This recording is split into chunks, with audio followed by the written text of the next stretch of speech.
Well, welcome to everyone who is viewing this webinar today, and welcome to Matrix Adding and Editing Listings. My name is Titus Best, and I'm going to be your instructor for today's class. This class here is a workshop, and it is not for CE credit, but you are able to view this workshop and understand exactly how the Matrix system functions so that you can put a new listing inside of the system, and then you can go back and edit that listing once you have it live on the system. So I'm going to walk you through a lot of the different functions that the Matrix system has to make life a little bit easier for you when you're trying to accomplish that task. So here's our objectives for the day. Well, obviously, we're going to show you exactly how to get into the Matrix system, how to access and navigate that system as well. We'll find out where all of the various options are so that you can put your listing into the system. We'll show you exactly how to add in a brand new listing. So whether you want to pull that listing from tax data or if you want to put that in right from scratch, we'll show you a variety of ways to make sure that your listing gets into the system. And once you have your listing in the system, you may have times where you want to go back into that listing, you want to edit it. Maybe there's a time that you want to add in some new photos, or you have some documents you want to attach to it. We'll show you how you can do those things by going back in and editing that existing listing. Maybe you need to change a listing status. Well, you can see my fourth bullet point down says we'll show you how to do that, how to change the listing status. Once you have that listing on the system, there are times where you want to create an open house for it. So whether you want to do one as a public open house, or if you want to do something that's a little bit more private, strictly for brokers and agents to come and preview, which sometimes we affectionately will call either a broker open house or a caravan, then we'll show you how to import that into the system as well and make it so that everyone who needs to see that you're having that open house will be able to see it. And lastly, if you want to go back into the system, you want to modify some of your photos. Maybe you have photos in there, you want to add more, or maybe you want to even add descriptions underneath each one of your photos. We'll show you how you can do that as well. So a lot of good stuff for us to kind of talk about for the day. So why don't we go ahead and get started. So if you want to work with me, totally fine. I'm actually going to come over to my FMLS.com platform, logged in already, and here I am on the dashboard of FMLS.com. You can also access it through firstmls.com. Once you are here on the dashboard, we'll talk about a few things, and then we'll kind of get into our program for the day. So as you'll notice that our platform here is kind of broken into little sections. And our first section right at the top, just underneath today's date, says My FMLS. And this is where you can commonly find things that are associated to your account, as well as all of our different ways that we support you here at FMLS. So you'll notice inside of this area, and I'm going to actually try to zoom in a little bit here so you can see a little bit better for those who are just following. You'll notice that we have an area called the knowledge base. This knowledge base area actually covers all of the manuals that we have available for you here at FMLS. The same manuals that all of the instructors teach you from, you can actually access them from this knowledge base area. Today we're doing one based on Matrix Add Edit, and if I was to click on this knowledge base icon, it would then open up a new page or a new tab on my browser and bring me into the FMLS knowledge base. And you'll notice that there are all these kind of tiled boxes all along my screen. And at the top left, there is one that just says Matrix. This is everything you can do in the Matrix system. If I was to click on it, like I will right now, you'll see that it opens up for me and it kind of blows up and separates all the different options that you have with Matrix. So I can see all of the different subheadings, and everything in green underneath each one of those subheadings is a different option that you can go to learn more about in the Matrix system. If I was to scroll all the way down to the bottom of this page, we'll see exactly what we're going to talk about today, which is the Matrix Add Edit section. And everything in green here are the things that we're going to be discussing today and show you exactly what they are all for. So we've got a lot of options here. And so if you ever want to come back and refresh yourself on the information that may be discussed in this webinar, then you can always come right here and click on any of these green links, and it'll take you to that specific point inside the manual. Alrighty, so I'm going to come back up here to the top. I'm going to just close out on the knowledge base area. That'll bring me back here into FMLS.com. Right next to that knowledge base icon, you have one that says training. This training section is where you can go to see all the classes you may have uh, taken in the past, all the classes that you may have registered for that are coming up in the future. And if you just want to register for a new class, you can come here to this training section. And right next to it, you have an area here that says support. And this support section here is how FMLS can support you, whether through phone calls, if you want to call the customer support desk to get some help. If you would like to jump into an email and send an email to our customer support desk, you can do that. We also have a live chat function that's also incorporated inside this live chat, this support area rather.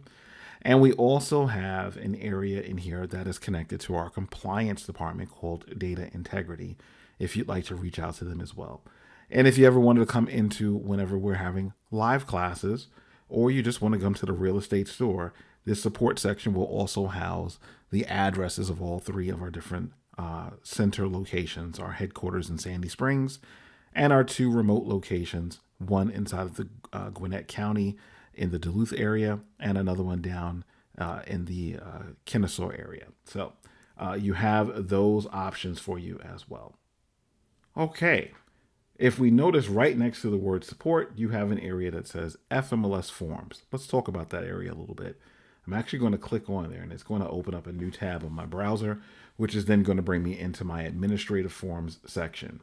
The reason that we're going to start right here is because whenever you're going to go get your listing, we give you some forms that make it a little easy to make sure that you can collect accurate data. The matrix system is a great system, but it's only as good as an agent who puts accurate data into the system. Good information in equals good information coming back out for the next agent. So if you notice here in this administrative form section, over on the left-hand side, there's a section that's called listing input. These listing input forms are a one-to-one correlation with everything that goes on in the matrix system, which means that if there's a field that matrix requires of you to kind of fill in whenever you're putting in your listing, you're going to find that field on any of these forms, depending on the property type that you're dealing with. Just to show you what it looks like, I have one, the very first link here is my residential input. I'm going to click on residential input. That's going to open up a new tab on my browser and bring me into the residential data input form. And I'll blow this one up a little bit so you can all see. But as you notice, right at the top, we have a status area, and then you have your location area, and then you have your listing area down towards the bottom of that page. That's page one. There's 9 pages here. And as you kind of go through, you'll see that there's more information to fill in, like your agent and office and legal information. Page number 3 goes to the financial information as well as the rooms. And then when you get down to page number 4, you start to get into more descriptive options for your rooms, your room types. Page number 5 now starts to get into like the interior selections of the property, as well as page number 6 goes to more of the exterior features of the property. And there's all these little check boxes. As long as you are running at least Adobe 7, you'll actually be able to open up these particular forms and kind of check them off and mark off the areas that you want, whether you're on your tablet or your laptop. You can always mark off inside of these little boxes. They are editable fields. So does this connect directly with Matrix? Well, no, it doesn't connect directly with it when you fill this out. But like we mentioned, good information in equals good information out. So if you're an agent who's not putting in your own listings, maybe you have an admin in the office who does that for you, well, obviously you want them to have the most accurate data to represent the property. And you can always use these because this particular form will have the exact same options that the actual matrix system will have. They are a one-to-one correlation. So you can always come in and check off everything that the house has and then give this to your admin. If you're an agent who is putting in your own listings, then, well, you can use this for yourself, right? You have all these options in here to mark off and make sure that you have accurate data. So when you're putting in your listing, you can make sure that each one of your different categories has an option selected inside of it and that you have the right thing selected so that way you know that you're putting in the right thing in the matrix system. Now, if you notice on these pages, and I'm going to maybe scroll up here to the interior section. I'll try to blow this up a little bit more. But you'll notice there's the word interior, and underneath it, it says basement. And next to the word basement, it says a maximum of 6, which means you have a lot of options here in this basement section, but you can only choose up to 6 options because that's what Matrix is going to ask you for when you're selecting what this basement has. You're going to choose just 6 options in here. If you choose more than that, the Matrix system is going to throw an error, letting you know that you've chosen too many options. Same thing for a lot of these other sections. If I look here in my interior on the other side, you can see that there is a maximum of 12 options that can be selected in this section. If I kind of go down to any of the other sections, they all will let you know how many you can choose. Here's my appliance section. It says I can check up to 12 different appliances. On the other side, my accessibility features says I can check up to 10. If I look underneath accessibility, here's my cooling section. You can check up to 5. You get the idea. You can use these because this is exactly what Matrix is going to expect from you. So you can use these to kind of already mark down exactly what the house has when you're going to go get your listing. So you can either use it directly from the system, or if you wanted to print these out and just have hard copy, then you can always do that as well. Totally up to you and how you'd like to utilize this. All right, good deal. I'm going to cancel off this administrative forms. This residential data input form. And then that'll bring us back into my administrative form sections on FMLS.com. And I'm actually going to remove myself from this page as well. And that'll bring me back out to my FMLS.com dashboard. Alrighty, now that I am here and you know what your FMLS forms look like, let's get into the system a little bit. So if you notice underneath this My FMLS section on FMLS.com, the next section is the product directory section, and you have the system matrix kind of sitting right here. I'm going to click on matrix. That should open up a new tab on my browser and bring me into the matrix system. So here we are inside of the matrix system. If your page looks a little bit different from mine, don't worry about it. If you haven't taken at least a matrix basics course yet, then you may say that, hey, I don't have as many boxes as maybe what you may have on your screen. And that's because all of these boxes are customizable. They can be moved around the screen. They can even be minimized and even kind of tucked away. And so if you notice over here on the left-hand side of my page, I have a box I'm moving around called the additional box. And all the other widget boxes that are usually on my page, I kind of keep tucked away. And you can always do that by going to the header of any one of your widget boxes on your screen. And you'll notice that over on the far right-hand side, when you hover on the header, there are 2 buttons. There's an arrow button to minimize and maximize that box. There's also a little X where it just kind of gets the box off your screen. And they haven't gone anywhere. They're really just here inside of this additional box. So all the widget boxes are just sitting there. I just happen to keep mine tucked away. If I want to bring them back out, just put your cursor directly on any one of those options, left click, and just drag it back out on the screen, and then you can utilize that one. So that's why mine may look a little bit different. However, let's get into what we came to talk about today, which is how to put a listing into the system. So here's how you're going to do it. If you come up to the top of your screen, you have all these links up here at the top to do searching inside of Matrix. And you'll notice that there's one up at the top that's in between the links of finance and market reports that's just called Add Edit. Click on Add Edit. Once you click on Add Edit, and I'll blow this up a little bit, you'll notice that there is a box that's on the top left of your screen that's called the input box. And it's giving you a couple of options to utilize to do inputs. So you'll notice that there is a link inside that input box that says Add New. And then it says, or you can edit an existing listing. If you already have listings that you've already put into the system and you'd like to get back into them, then you can always come to this little drop-down box that's called the Quick Modify box. If I was to click in there, it would show all of my other listings that I have available. I'd be able to select one and then go into it and start to adjust it. Or you have a type option over here where you can actually put in an MLS number that's your own. Click on the edit, and now it'll go and start to edit that particular one. So you have a couple of different options in order to get to a listing. But let's start up here with the Add New option. And just before I continue from here, you'll also notice that I have a Teams option down here at the bottom. If you don't have certain things on your screen that I do, please don't be alarmed by that. I just have staff privilege where I can see more things than what the agents can see. But whatever you have on your page is what we're going to kind of deal with now, just the general stuff. So I'm going to come back up over here to the add new link, and I'm going to click on it. And when I click on add new, it opens up a box for me here that says add new property. And you'll notice that it has a few options in there. And look at all the different property types. Residential input, that's just your single family homes. Your residential lease is your rental property. Your residential income input, those would be more like your homes that you're going to use for gaining income. So maybe it'll be like a duplex. Maybe you're living on one side and you're renting out the other side. Things of that nature. Just income property. You have your land, your commercial sale, commercial lease, and then you have one that says registered listing contract.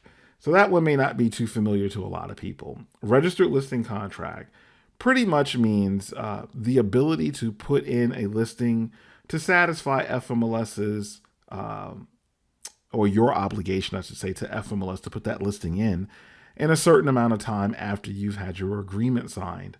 But maybe your client doesn't want it to be promoted yet on the FMLS network.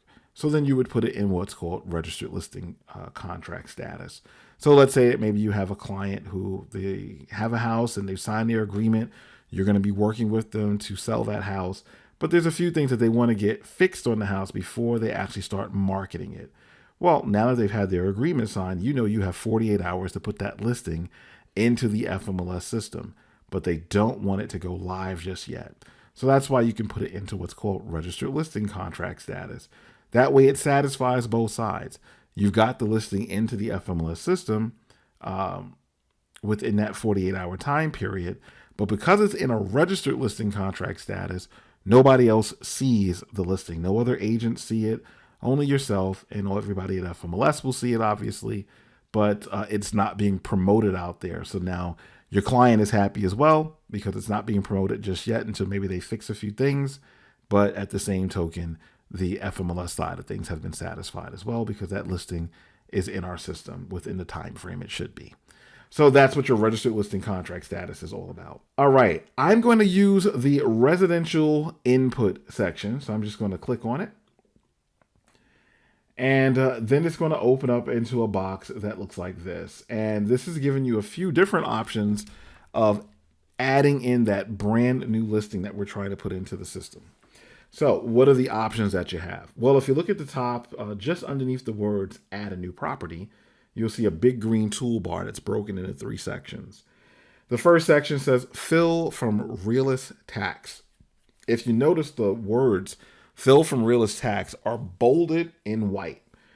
What does that mean? Well, it means that that's already selected for you. That's the default selection when you first come into the system, is fill from realist tax.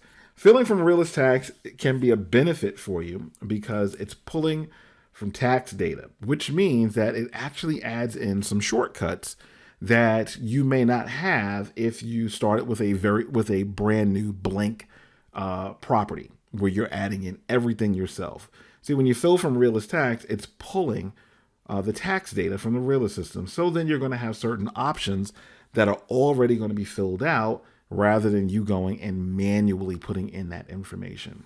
So filling from realist tax will let you use the other options you see on this page. If you notice on the left-hand side, there's a big yellow box here with a lot of our different counties inside of it. So you could always go in here, choose the county that you want, and then put in the street number, the street name. If there's a unit number, then why not?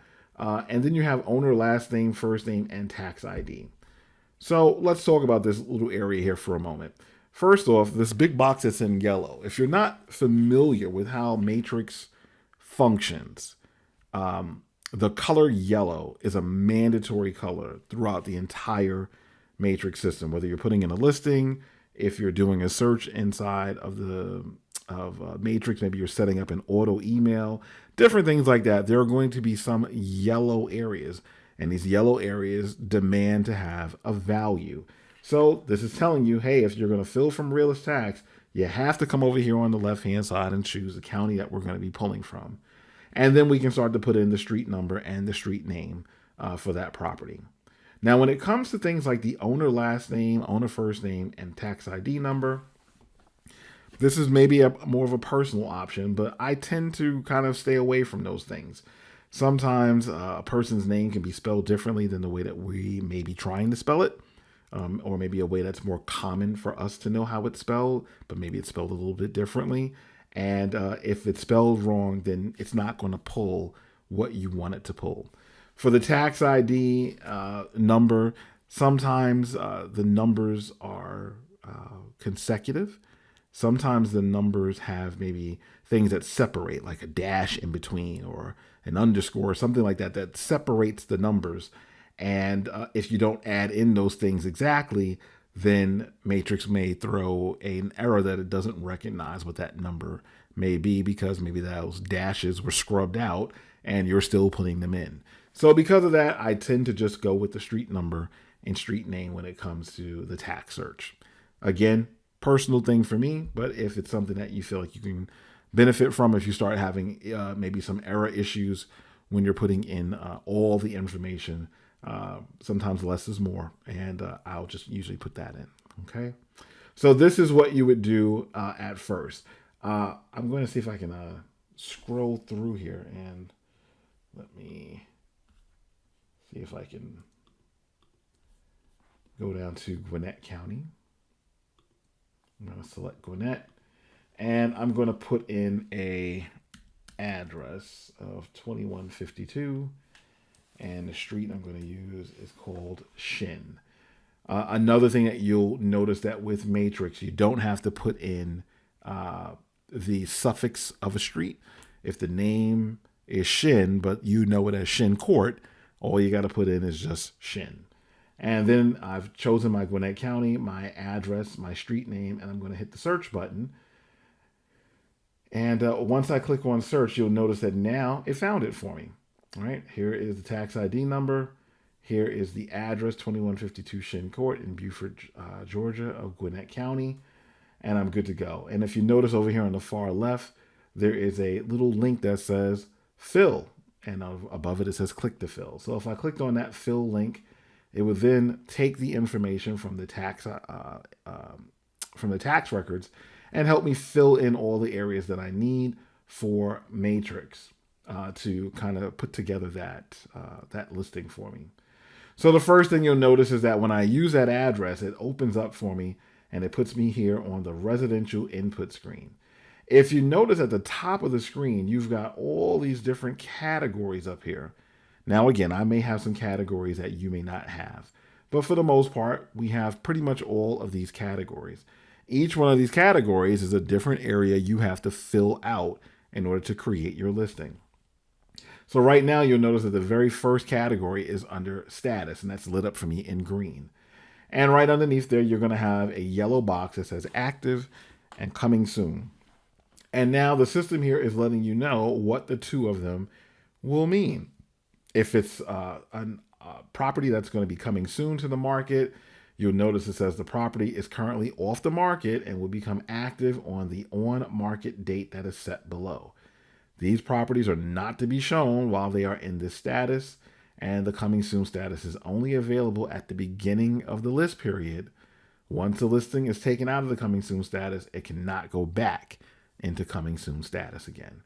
And the on-market date can be up to 30 days in the future. So if you have to say, hey, I want to set this up as a property that will be coming soon, other agents will get to see that it will be coming up within the next 30 days, then you can always put it into that. If it's a listing that you want to go live immediately once you're done putting everything in, then you can just set it to the word active. And down below, it'll let you know what the active status means. The active listing status is used when you're ready to submit your listing to the MLS. The listing is assigned an MLS number and is available on all, or rather to all MLS users as well as the public via our public website and our third-party sites that are selected by the broker. So that's what those two options will mean for you. You do have your coming soon on market date option down here on the bottom left. And at the top left is your active and coming soon. Which one will you choose? So if I say, hey, I'm going to use the word active and select active for me, then once I've got that in, I can just come up here to the top and I can click on the next section, which is the location section. If I click on the location section, now it brings me into my location area. And if you notice, it's got the street number in there, the street name, but then look at all the other shortcut options that have been added in because I filled it from the tax record. The country pops in, the state, the county, the zip code, the city pops in for me as well. Even the street type as the name court pops in for me. And if I was to start going through some of these other options, if it was a part of the tax record, then it will pull that information in for me as well.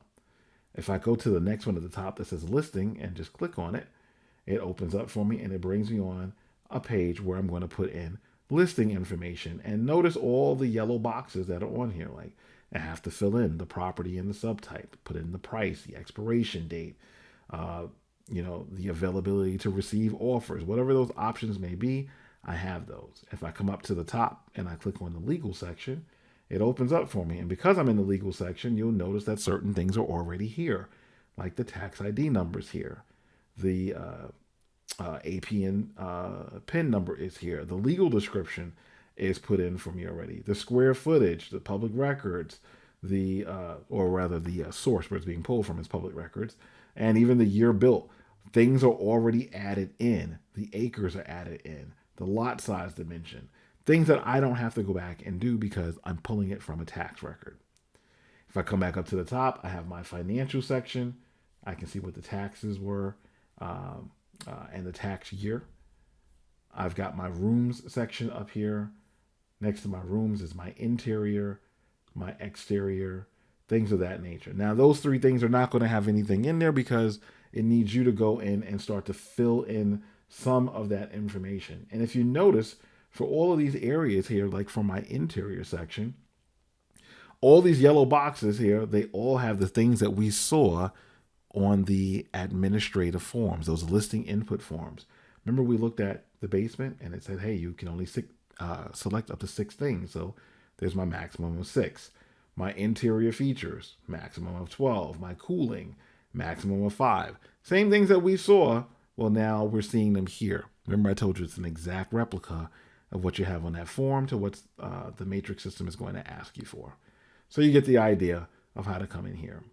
If you're ever confused on how any of these options are or how they're supposed to work, you'll also notice that next to each one of these boxes, there's these little question marks. And you can always just hover over the question mark and it will pop open and let you know what's required in those particular boxes. Alrighty, I'm going to come back over to my status section. I'm going to come back up to the top and click on status. That's going to bring me all the way back out again. And once I get back out here, I'm actually going to come down to the bottom and just click on cancel this input because I don't want to start one with that one. So I'm just going to cancel that one off for me. Okay. All right. Once I cancel it off, it's going to bring me right back into the add a new property section where we were earlier. So now you know how to fill things from Realist Tax, pulling all the tax data in. That kind of helps you out. Right next to it, I have one here that says fill from cross property. What exactly is that? What's cross property? Well, if I click on fill from cross property, it's going to open up what looks like just a regular search screen. But up in the top left corner, underneath the green toolbar, you'll see an area that says MLS number from which to fill. And you have a box here to put in an MLS number. So filling from cross property really just means it's making a copy of an existing listing, and everything that's on that particular listing, it will kind of bring over into the copied version. So if you have a listing that maybe, let's say it expired some time ago, you're going to relist that property again, and you want to put in a brand new listing for it, you don't have to go in and start from a blank listing and write everything in all over again. If it's already existing, you can just put in the MLS number right up here and click fill from. And now it's going to copy the things that are on that particular listing and bring it over to the new listing with a new MLS number. Okay. Now there is some disclaimers we have to give you when it comes to using fill from cross property. Number one, it has to be your listing. You can't try to copy somebody else's listing to make it easy for you to, relist that particular property. This has to be your own listing, and now you're copying rather your own listing. That's number one. Okay. Number two thing is the listings that you put into the system. Even though you're doing a lot of hard work and you're putting these listings in, that listing really doesn't belong to you. That listing really belongs to the broker. And if you change brokerages, you will not be able to copy a listing, even though it was your listing, but it has to be in the same office. So if you're an agent who has moved offices, you can't copy your old listings when they're not a part of your office. Okay, so has to be your listing, has to still be in the office. Those are your two disclaimers for using this fill from cross property area. Okay. Alrighty, I'm going to come back up here to the top and go back to that green toolbar. And right next to the word fill from cross property, you'll notice there's an option here that says start with a blank property. So I'm going to click on that. And when I click on start with a blank property, it brings us back to a very familiar place. This is where we were when we were using fill from realist tax, right? It brought us right back out here to this page. But here is the difference. Even though we're back on this page, we're starting blank. So if I was to go through all of these tabs up here at the top of the page, the way we did before, we were able to see the information that was being pulled from Realist. But now if I come up here and click on the word location, you'll see that there's nothing here, right? Because there's nothing to fill from. It's pulling it as a blank listing rather than pulling information from the Realist tax program. So we have nothing in here for all of our tabs. My listing tab, my location tab, my legal tab. There's absolutely nothing here. So we have to start all from the very beginning. So we're going to play around with this system a little bit today and show you how this will function for you. So first things first, I'm starting here with a blank property. And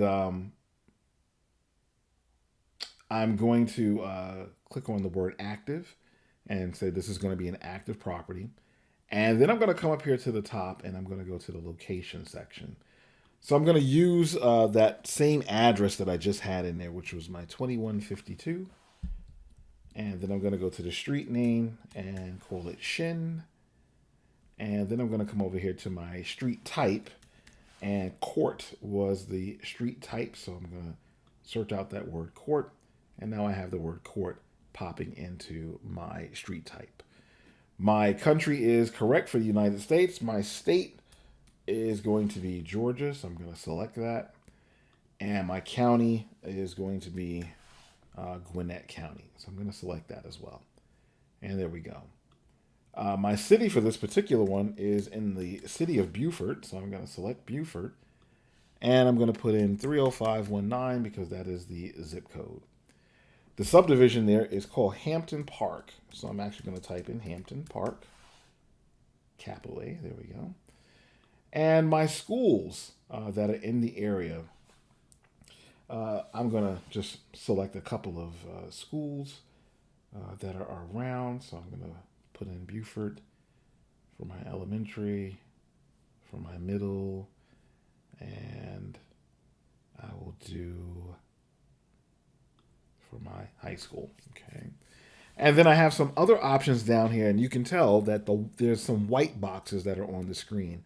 All the white boxes, they are not options that are mandatory. Only yellow are the options that are mandatory. But all the ones that are in white, these are all optional selections. You do not have to choose anything in them if you don't want to. However, if you feel like, hey, yeah, I want to choose that, yes, there is a bus route for these particular ones, and I can go in there and I can do that.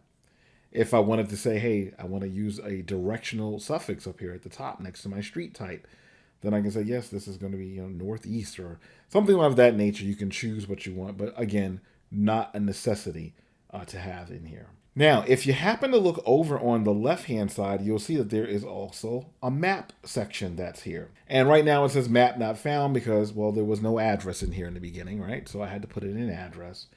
And what I could do is I could come in here to my map not found. And if you notice underneath it, there's a box here for latitude and longitude. And these are in white, so it's not requiring you to have to figure out what is latitude and longitude. But usually it will pull it when you have an address in there.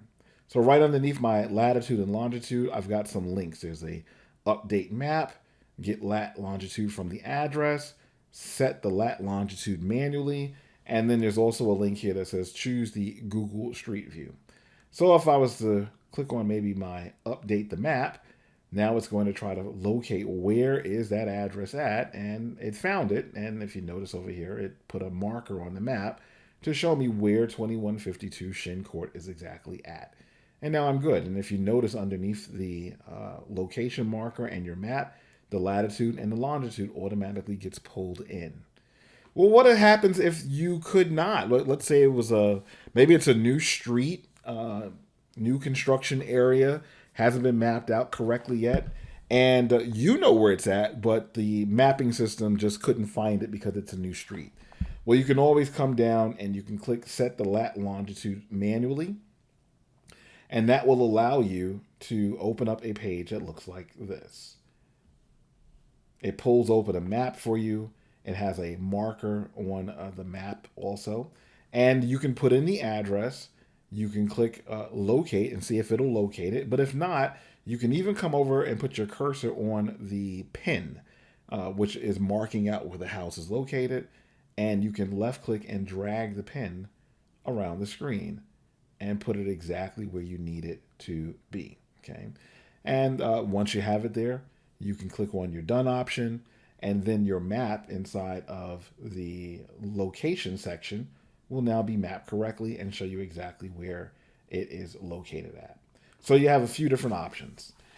This particular little map here that's showing is actually pulling from, well, obviously Google, which you can see down here in the bottom left-hand side of the map. So because it's pulling from Google, you'll notice that in the links underneath the map, the very last one I have says, choose the Google Street View. If I click on that, it would open up the Google Street View for me. And then I can turn and, well, this is the house right here.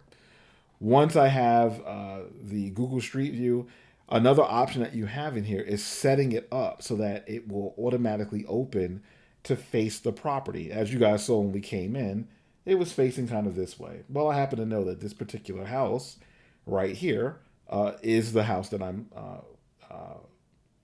the house that we're talking about because, well, this used to belong to a family member of mine. And I'm just showing you this one for illustrative purposes. But this is my 2152 Shin Court property. And if I always want my Google Street View to be to open up and look directly at the property, I can always, turn the map and make it face exactly where I want it to. And then if you notice over here on the far right-hand side, you have an area, a link that says reset to the default view for the select location, or I can just click on the OK option, and now that's going to hold it so that every time I go back into my Google Street View, it'll now be facing the house rather than looking up the street somewhere. So those are another options that you have in there. Alrighty. Now, I've put in some information on this page. How do I know that this page is completely filled out the way it needs to be? Well, if you notice down at the bottom of my screen, I've got a toolbar. And it's giving me some options. There's a save as incomplete option. There's a validate option, cancel input, and submit the property. So let's talk about these. Save as incomplete. Well, as you guys can tell up here at the top of the page, we have a lot of tabs to go through to complete making this listing. And let's say, maybe I've gotten a phone call. There's some things going on where I need to finish this listing later on. So if that's the case, I can always click on the link that says save as incomplete. What save as incomplete does is it saves the work that you've already put into the listing. However, it will give you an MLS number. Don't be afraid if it gives you an MLS number because it is going to do that. It doesn't mean that the information you put in is now active on the system. It's rather just giving you a placeholder to hold your particular information in. And that way, you know how to get back to it as well, because now the system has it saved as an incomplete and it has an MLS number that identifies this particular listing that you've been putting in. So that's what your save as incomplete is for. Right next to it, you have one that says validate. Now, this goes back to what we're talking about for today. You're putting in information and you want to make sure that everything on this page is filled out correctly. So I can always click on validate, and what it'll do is it'll mark out any errors or anything that I may need to change on my page. If I've got an area that should be filled out, but there's no value in it, it's going to mark it as an error. If I've got the wrong information in there, it's going to mark it as an error. It'll let you know, hey, this page is good to go, and the other pages that may need to have some corrections made to them. So we've only filled out this location page and my status page. So if I click on validate and I want to make sure that this page is good, I'm going to click on it. It's going to process, and you'll notice that I don't have anything wrong with this page, right? Nothing marks out as an error. But if you notice up here at the top of my page, on the toolbar, well, I've got a lot of sections that have these red circles with white exclamation points. This is letting me know that there's something wrong with these particular pages. And what's wrong with them? Well, number one, I haven't filled out any of them, right? So there's no way to submit this property because, well, there's a lot of blank areas. But if I just want to see for the pages that I'm working on or that I've worked on, then you'll be able to tell here on my toolbar that the status option does not have a red circle with a white exclamation point, which means that page is good to go. And the page we're working on right now, which is our location tab, you'll see that there's no red circle with a white exclamation point on it as well. So that means that this page is good to go. But if I came up to the top and I clicked on the word listing on my toolbar, that does have a red circle. Let's see what the issues are. Well, as you can see here, I haven't filled out anything on this page.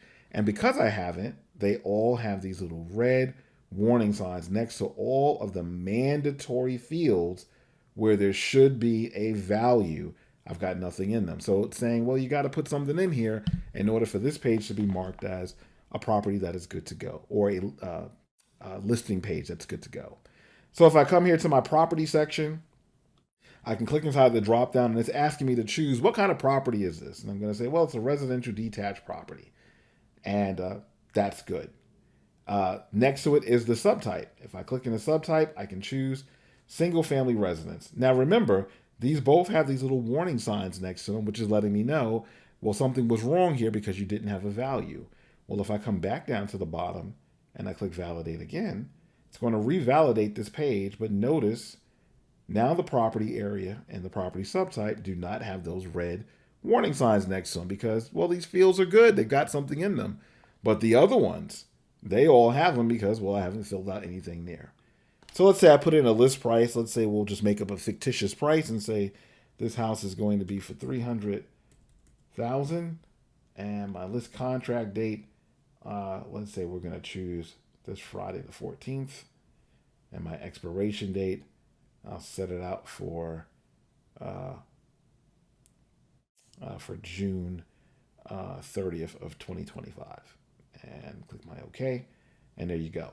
Now when I come down to the bottom and I click my validate, well, now you can see this page still has some warning areas, but it's not the areas that I just put in information, right? Now these areas are good to go. If I want to change these out and say, yep, I can add in some options here. Buyer broker presents offer to seller and availability to receive offers. We'll put those in. I'll click my validate. And now look, this entire page is good. And when you come back up here to the top of your page on the toolbar, you'll notice my listing section no longer has that red circle with the white exclamation point. So now I'm good to go in these areas. And now I can concentrate on the other pages that I haven't done anything in. So like we mentioned, some things are going to be optional, like these white areas are optional. Some things are mandatory when it's the yellow areas. And if you have any problems and you're not sure, is my page filled out correctly? That's why you have that validate button down at the bottom to validate that the page has been filled out correctly. Alrighty, I'm going to come back up here and I'm going to go to my legal section. And once I get up here to my legal section, you guys will see there's the areas for the tax ID, there's areas for the AP and PIN, the legal description, a lot of areas in here for you to fill out. I'm going to come back up to the top and go to the financial section. And I want to spend a little bit of time here in the financial section because I'm going to zoom in some. You're going to notice that there are, for the yellow areas, the title of that yellow area has a red um, asterisk next to it, right? Kind of letting you know, mandatory area, right? And we already said that the yellow areas are mandatory. But you may notice that there are some white areas that also have red asterisks on them. So, for instance, the one that I'm kind of highlighting right now is the tax year and the taxes. So, the taxes and the tax year, as well as the master association fee and the master association fee frequency, the obviously yellow areas, red exclamation, red asterisks, and then white. Some white areas have double red asterisks. So, what do they mean? Well, they're all based on something else that you have in the system. So let's say that my taxes are, I was just putting in a random number, I'll say $5,000. And then my tax year, I'd have to put in. If I didn't put in a tax year, but I have taxes in here, then this is going to throw me an error. If I come down here and validate this, you'll notice that now my taxes are good, but the tax year has a warning message next to it saying, well, you got to put something in here because you have something in the tax area. When I didn't have anything in the tax area and I clicked on my validate, you'll notice that the warning only went to the taxes because that's a mandatory area. Tax year doesn't say anything because, well, you don't have anything in here, so there's nothing for me to ask you for. Same thing for master association fee. If there's a master association fee, let's say that my master association fee was, let's say, $250. And then I come over here to my master association fee frequency and choose it as monthly. Now, when I come down to the bottom and click my validate, both of those areas are good. But if I was to put my master association fee frequency at nothing, and I clicked on validate, well, now it's going to give me the warning message because you have something in that master association fee. Now, what if my master association fee was $0? When I click on validate, now you'll see that the master association fee is $0.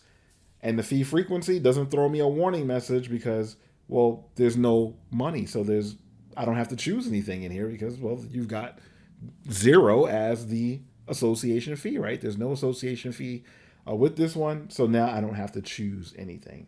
So it's all based on that. Same thing with my taxes. If I was to put in a 0 and then click on my validate, then you'll see that the tax year is not asking me for anything because, well, both of these have zeros inside of those fields. So all based on what you have in there. But whenever you see the double asterisk, it's all based on, well, what does the field that precedes it, what does that have in there? And that's going to affect the ones that are on the outside. Okay. Alrighty. I'm going to come, let's say that I wanted to go to my room section. So I'm going to come back up here to the top, click on the rooms. That's going to open up my room section for me. And then you'll start seeing some of those same things we saw before.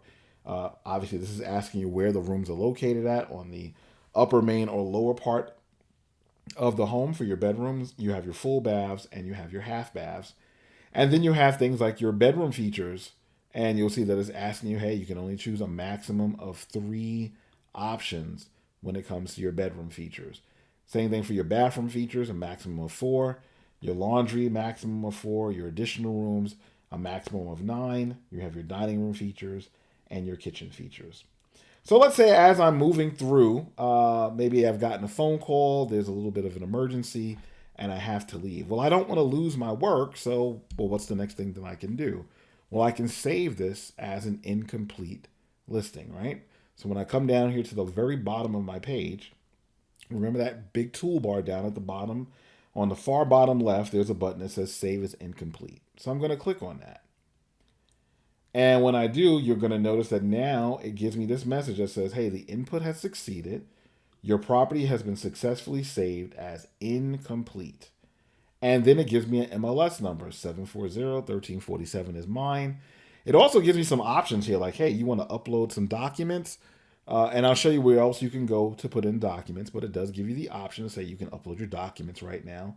Or if you want to look at the InstaView tour, and the InstaView tour is really just a slideshow of your pictures. Well, I got nothing for my InstaView tour right now because I haven't put any pictures on to my listing, and I'm not going to upload documents right now. You'll actually learn more about uploading documents in the Remind Docs Plus class and webinars that we have for those as well, which will kind of go into more of how you can upload your documents in that system and connect it to your listing.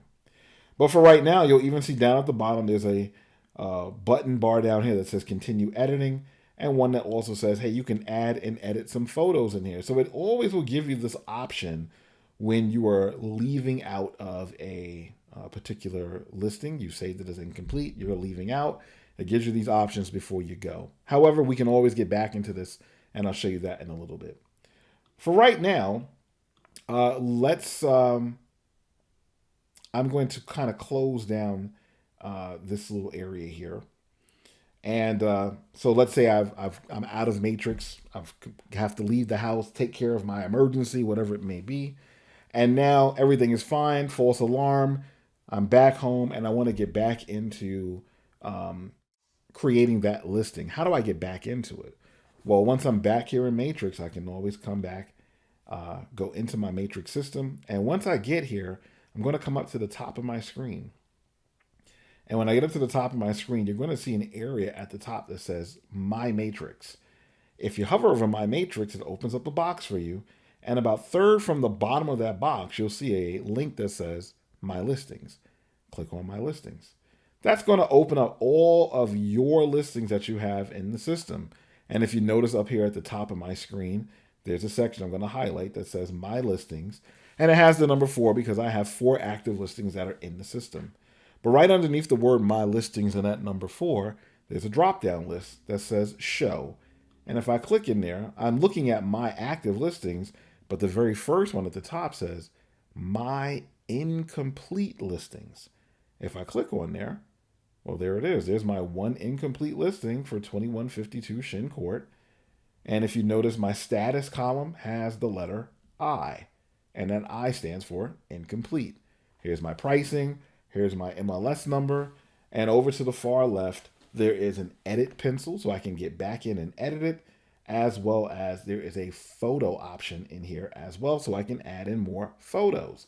So you've got a couple of different ways to add in your photos, right? When we hit our save as incomplete, it gave us a link to upload some photos. We ignored that. And now we've come back into my matrix, my listings, my incomplete listings, and now it's giving me another option for photos to come in. And then I also have just my regular edit button. So I'm going to show you a couple of things here. Obviously, this photo section here is a way for us to get into the photo. So I'm going to click on that. And it's going to open up for me. And it gives me an area here to upload my photos. This particular system here will allow you to upload up to 200 photos. That's a lot of photos. So pretty much you're not going to run out of space when it comes to adding in massive amounts of photos. You may not use all 200, but hey, if you have a really, really nice big money house, you may want to add in as many photos as possible, and you have up to 200 to put it in. So that's great.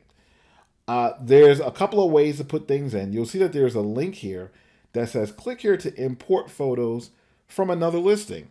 Well, if it's your own listing, remember this, if it's your own listing and you would like to import the photos, maybe it's an expired listing or you withdrew it and you want to take the photos that you have and you want to bring them over into your new listing for it, then you can do that. You cannot upload photos from somebody else's listing.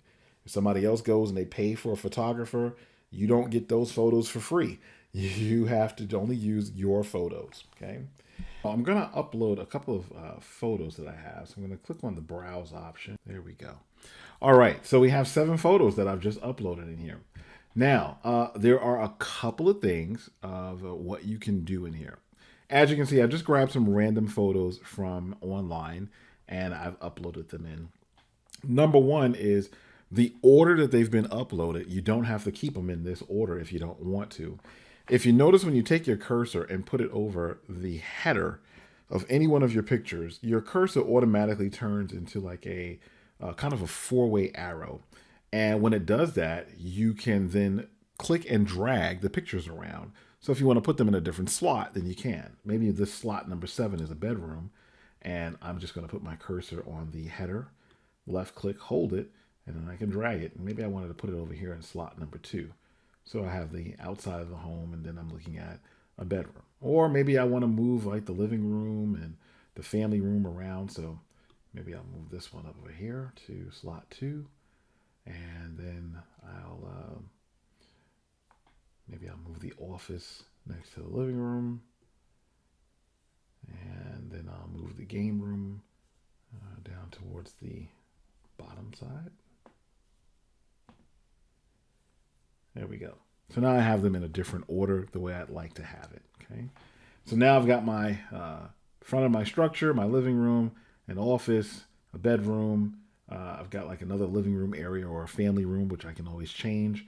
And then I've got 2 game room areas as well. Now, maybe I've grabbed too many pictures. I don't want to have all of these. If I want to get rid of any of them, they all have a checkbox at the top of them. So if I say, hey, you know what? I got 2 living rooms and 2 game rooms here. Obviously not good for my listing. Maybe I'll get rid of number 6 and I'll get rid of number 5 as well. So I'm just going to put a check mark at the top left-hand side of them. And then down at the bottom, there's a button that says delete the checked ones. So I can click on delete checked and it's going to get rid of those. And now I've only got just the 5 here. So you can move them around. You can get rid of them if you'd like to. Here's another really cool feature that the system has. And if you notice right up here where I kind of browsed my system to get my pictures, there's a browse button. And to the right of it, there's a checkbox that says auto generate descriptions on uploading using resb.ai. So resb.ai is literally an artificial intelligence program that can look at your pictures and then automatically give them a description. So if you notice all of my pictures here, they all have a description down at the bottom that I didn't have to type in. It even named what the part of the room or the part of the house that the picture is looking at. So my first one here says front of structure, craftsman inspired home featuring a garage and a front lawn. And that's what I can see in the picture. My second one here is a living room. It says living room featuring a healthy amount of sunlight, crown molding, and a light wood type flooring. And that's exactly what I see. I have my office area, carpeted office, featuring built-in desk and ceiling fan. My bedroom with light colored carpet. And my game room, recreation room featuring indoor bar, ornamental molding, dark tile floors, and a pool table. And it's what we see here in this picture. So these are all customizable as well. If you decide, hey, I want to maybe change up the way the description is, or I want to add more things, like I have a little poker table here, then I can put those things in. Maybe I'll say dark tile floors, poker table, and pool table. So now all things inside of this particular picture are now being represented. If the AI didn't catch that there was a poker table over here, you get the idea. You can come in here and change things out, but this is a great way to make sure that your pictures do have a description. You can always change it up if you'd like to, and you don't really have to think about it. Just upload the pictures. It automatically identifies the room and tries to give it a description based on what can be seen in the picture. And again, you have up to 200 pictures that you can upload into your listing. Okay. Once I've got these here and I feel good about them, I'm just going to click on my approve button. And now I'm good to go. These particular pictures have been approved and now they're a part of my listing. And if you even notice here in my description, I'll kind of blow it up a little bit. It's got my MLS number. Detached property is the type. Here's the pricing. It's still an inactive listing, but here's the address, the subdivision, the city, the county. And if I go all the way over, you'll see even that there is a photo box. And it says, hey, you got 5 photos on this particular listing. So I'm good to go there. All right, I'm going to come back over to the far left-hand side. We clicked on the photo option to get us into that photo area. But if you notice next to the photo icon, there is that edit icon. And that edit icon will allow us to go right back in and click on edit. And it brings us back to where we were in the beginning in order to get into our modifying our property. And there is my picture because now it's a part of the listing. Underneath that first section here of all of your information about the house, you'll notice down below there is a select form option. So what does the select form option allow you to do? Well, some of the things in here you may see do say staff, so not everybody is going to have those things, but you will notice some things that you do have in common. And that first one there is your residential input. If we clicked on that, that would take us right back in to our input stage. I'm going to click on residential input, and there you are. You're back into your input stage. And if I want to know what page do I want to go into to kind of finish it up, remember, you can always come down to the bottom and click validate. It will now validate and tell you what pages are done. And you can see that my first couple of pages up here are done on my toolbar. And then starting with the legal page all the way down to my remarks, well, those haven't been completely satisfied yet. So I can click on my legal section, and now I can go in here and start to fill out the legal, the financial, the rooms, the interior, the exterior, the settings, the green area, and then the remarks area as well, putting in your public and private remarks, giving the system a little bit of direction as to where the house may be located. And if I wanted to add in other options, then I could down here at the bottom. But that's how the system will function for you when it comes to, hey, I just want to pull in some more information when it comes to adding in the listing. Do I have everything correct in this listing? Click that validate button. I am not able to finish it at this very moment. Can I stop? Click on the save as incomplete button, and it will save those things for you. If you wanted to completely end this and say, hey, you know what? I'm not going to put this listing in. You want to cancel off the input for whatever reason, then at the bottom you have a cancel input button as well. And if you decide I've got everything in, all my pages are validated, I got all my photos in, I feel comfortable about this particular listing, then I can click submit property, and now you're making it active on the system immediately. Okay. Alrighty, so that's how you're going to get your listing into the system. Let's talk about something else. I'm going to come back up here to the top of my page, and I'm going to hover, I'm going to click back on add edit, or once I click on my add edit, look over here on the left-hand side. Remember we were here when we first started, where we were in this input box, and we clicked on add new or edit existing. Well, because now you have a incomplete listing, that quick modify drop-down box that says select the listing used to have just my active listings, but when I click in it, you'll notice that I've got actives, and then my very first one has the letters INC to the left of it. Well, INC stands for incomplete. It is now an incomplete listing. So if I want to get back to that one, I can just click on it, and now it's going to open up all the options that we had earlier. We had that residential input option, which we got into. You also have a delete the incomplete listing. So if you want to get rid of this one, you can delete it by using that as well. You also have some options to change statuses, like, hey, I want to change this one to a closed status. Then you can do that. You will also notice you've got some things that also allow you to manage other options like your open houses and your virtual tours. So let's talk about managing open houses first. I'm going to click on manage open houses. So let's say that you have this listing, you have made it active on the system, and you want to put in an open house. How do you do that? Well, once you click on that manage open houses, it brings you into this screen here where you're going to have 5 yellow areas. And remember, yellow means mandatory. So these 5 yellow areas will allow you to set up your open house. And you can do it in about 2 different ways, but 2 being virtual and 2 being in person. So you have 4 options. If you come to this open house type yellow box over here on the far left, just above your refreshments, you can click in there and you'll notice that it's going to give you 4 options. You have the first 2 options, broker and public. A broker open house means it's a caravan. It's only for brokers and agents to come and preview the home. The public is not allowed. So if you're trying to create one of those, then you would choose the option broker. If you're trying to create one for everyone to come, the public is invited as well as agents, then you can click on the word public. If you're doing things in more of a safer way, maybe you have clients who really don't want a lot of people coming in and out the house. They're still living there. They would rather not have, the possibility of the germs. Then why not do things with the live stream option? You have live stream broker and you have live stream public, which means that you as the agent will be the only one in the house, but you can set it up where you have a live stream, whether you're using Zoom or Skype or some of the other video conferencing systems.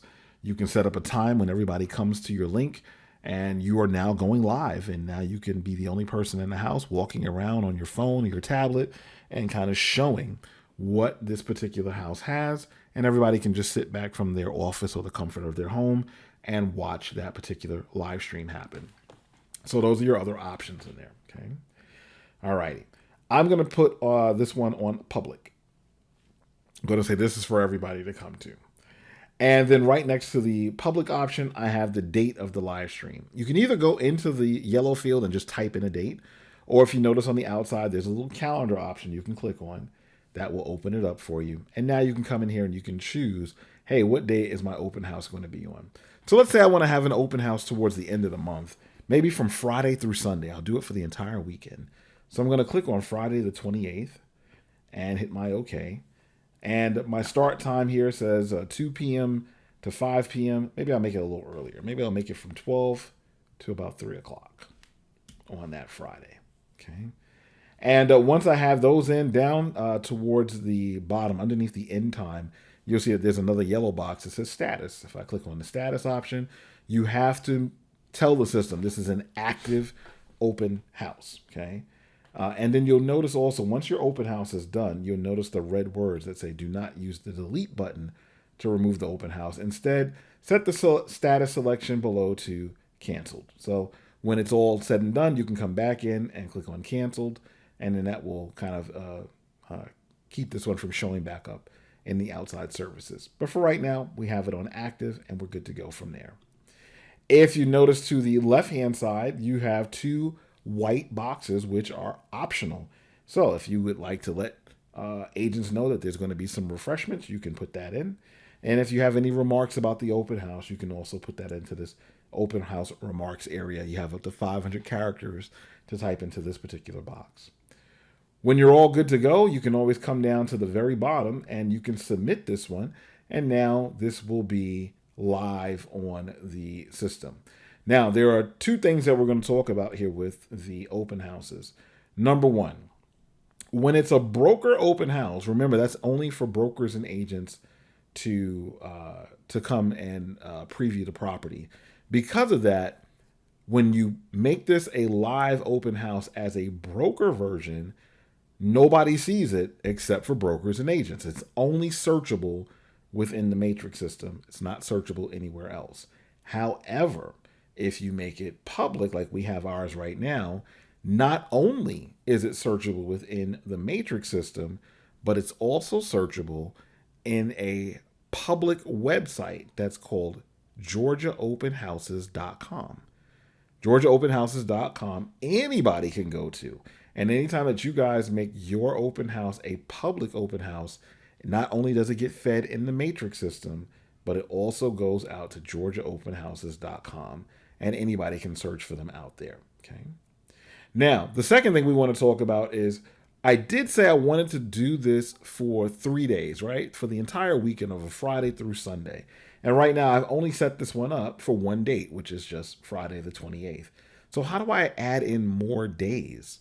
Well, if you notice down here at the bottom, underneath my live stream URL box, you kind of have like a little light blue line that goes across. And if you follow it all the way over to the right-hand side, there is a more option. I can click on the word more, and now you notice that this one opens up all the way for another open house for the exact same address. So now you can create your second day. So maybe this one's also going to be a public one, and I'm going to set this one up for the 29th. and hit my OK. And I'll keep the same time. It's going to be, maybe I'll let it run longer. I'll make it from 12 o'clock until 5 o'clock. It'll be kind of an all day thing on that Saturday. And then I can make the status an active one, right? And I'm all good to go there. I've got those 2 days in. And if I want to do Sunday as well, you notice down at the bottom on the right, there's that little more button. Well, on that one, I can click one more. And maybe for this one, on the Sunday, some things have come up and we have to make the Sunday one, instead of a live open house, we're going to do this one as a live stream open house. So I'm going to come over to the open house type. I'm going to click on live stream public, which means now everybody on Sunday can just kind of sit back on their computers and they can watch me be the only person in the house walking around showing everything from my tablet or phone.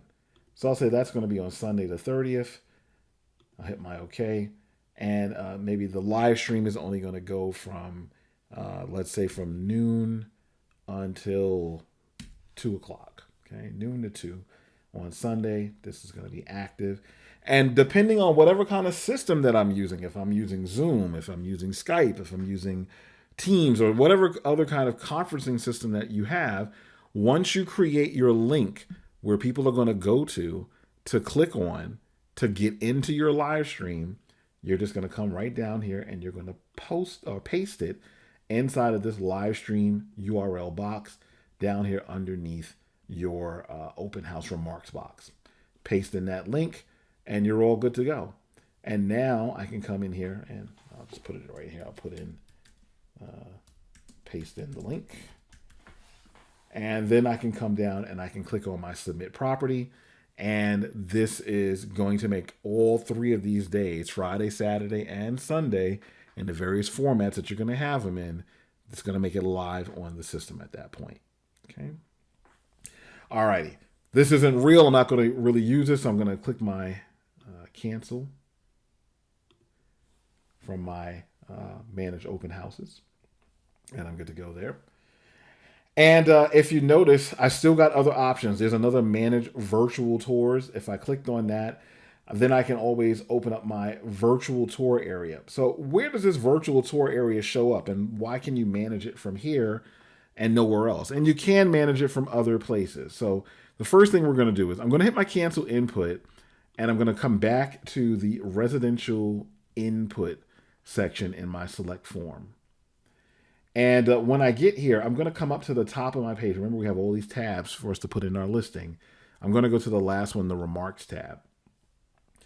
And when I get to the Remarks tab, obviously this is the page where you can put in your public remarks, your private remarks, your directions, any other additional stuff. But at the very bottom, you're going to see an area for virtual tour links. So the virtual tour link is the one that you paid for. It's not like the InstaView tour, which is just a slideshow of your pictures. The virtual tours where you had a photographer come to the house.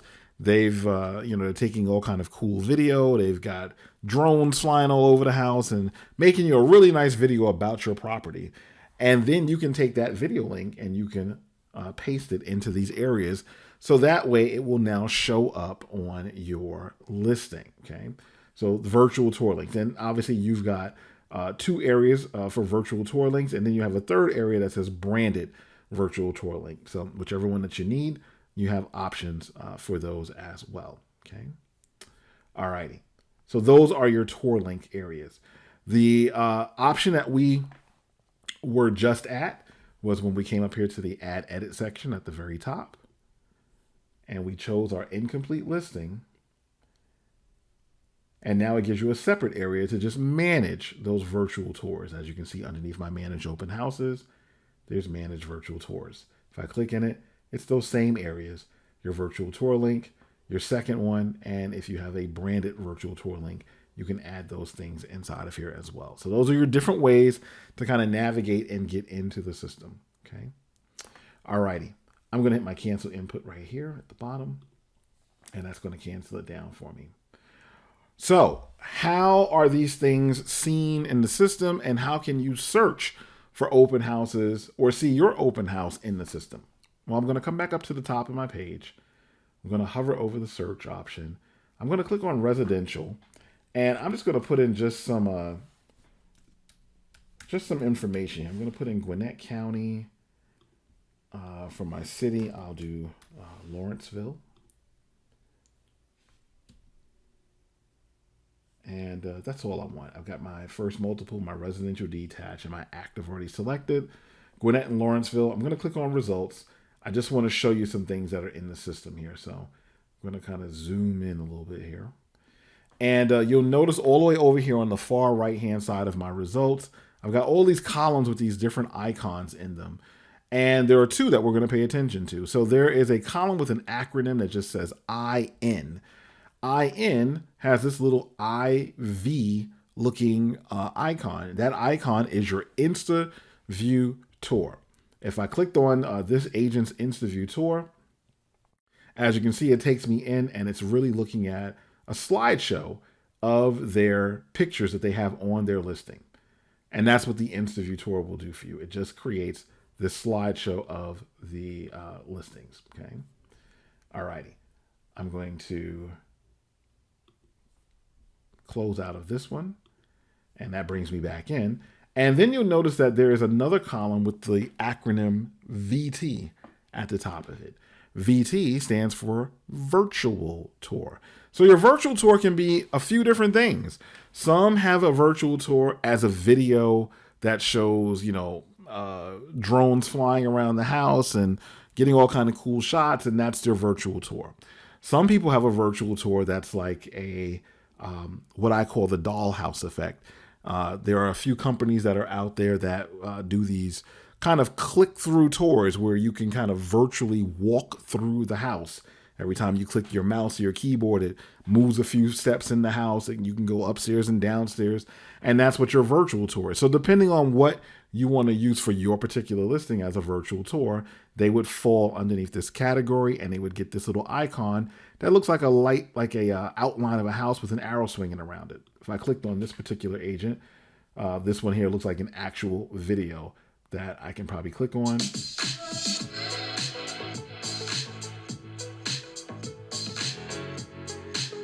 You get the idea. It's a video of this particular property. Some have the other option of having the dollhouse effect where you can walk through, but everybody has something different. So that agent has this one. So you get the idea, though. These are your two options, and this is where they're going to fall in when somebody's looking at your listing over here with all the icons. If I was to go back on the left-hand side of this particular property and just click on the MLS number, it would open up for me.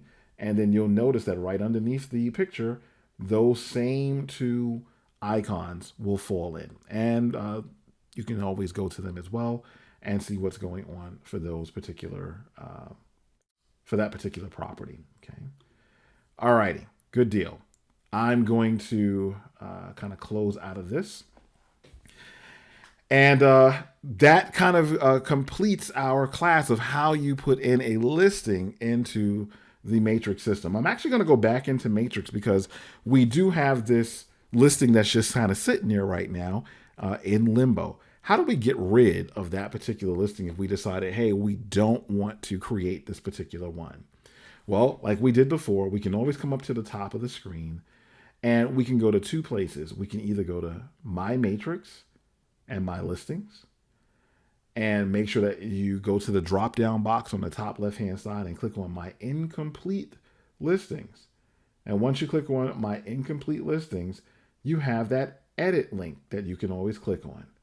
That edit link will open you up, and then you'll find yourself right here looking at your listing. And underneath in the Select Form section, the second option is you want to delete that incomplete listing. So that's one way to get here, right? The other way, let's go into My Matrix and My Listings. We can always just come up here to the top right and click on Add Edit. And then when you get into the Add Edit section, come over into your input box and go to the Quick Modify dropdown and select the first one, which is your incomplete listing. You'll know it because it has those letters I and C. Select it, and then you're in the same spot. And that second option is I want to delete the incomplete listing. If I click on delete this incomplete listing, it now opens up a box for me that looks like this.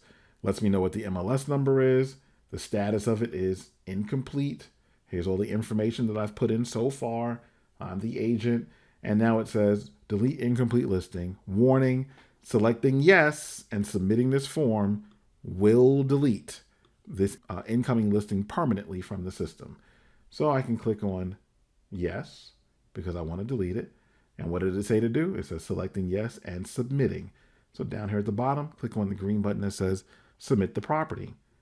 So now we're going to submit it. You're going to get a message that says your property has been successfully updated. The property has been successfully updated and will appear on the system shortly, but it won't because it has been deleted, right? We deleted this particular one. We didn't have it come back into the system. So now if I come back up to the top of my screen, hover over Add Edit, and then go back to my Quick Modify box, you'll notice that there is no incomplete listing anymore. It's just my active listings. That one is now gone, and we're all good to go. So hopefully everybody enjoyed today's class. I hope that you got some good use out of it and you understand how to input a listing into the Matrix system. As always, if you need further help with any of the information that you may have learned today, you can always come back out to FMLS.com. And when you get there, go right into the My FMLS Support section. Click on that word support. It will open up your support section for you, and you'll see all the ways that we can support you through these classes. Number one, you have the live chat section right up here at the top. Kind of gives you the hours and time that we're available, Monday through Friday, 9 to 5. The live chat button is down in the bottom right-hand side of your screen. You'll see a little green circle down here. See if I can blow up some. All right, here that you can always click on and start a live chat session with anyone inside of our customer support department. Next to the live chat option, you have the email support option. If you'd like to contact customer support by using email methods, then our email address is there, support@fmls.com, and the hours they're available for it. Directly underneath the email support is a section that says data integrity, which is our compliance department. If you'd like to reach out to compliance, here's our email for compliance, compliance@fmls.com, as well as the hours and time they're available. To the left of the data integrity is if you'd rather phone in. If you want to call our customer support, here's their number. When you dial it, you're going to click option 1 to connect you to the customer support desk. And here's their hours of operation on the phones from Monday through Friday, and a little bit of a different time on Saturday as well. And you can reach out to us at any time. As we mentioned earlier in the class, if you kind of scroll down some, you'll see that there is a YouTube videos page. So we have videos on YouTube about every program that we offer for you. And if you'd like to learn a little bit more, you can always jump into our YouTube videos and watch those. And then on the far right, there is the knowledge base. And that's where we went to before the class started. You can always go into the knowledge base, click on the matrix section, and all the way down at the bottom, you will see the matrix add edit section. And everything in green is a link you can click on that will then walk you through all of the options that we talked about today. So everyone, I hope that you enjoyed today's class. Thank you so much for being with us, and we'll see you next time in future classes. Take care.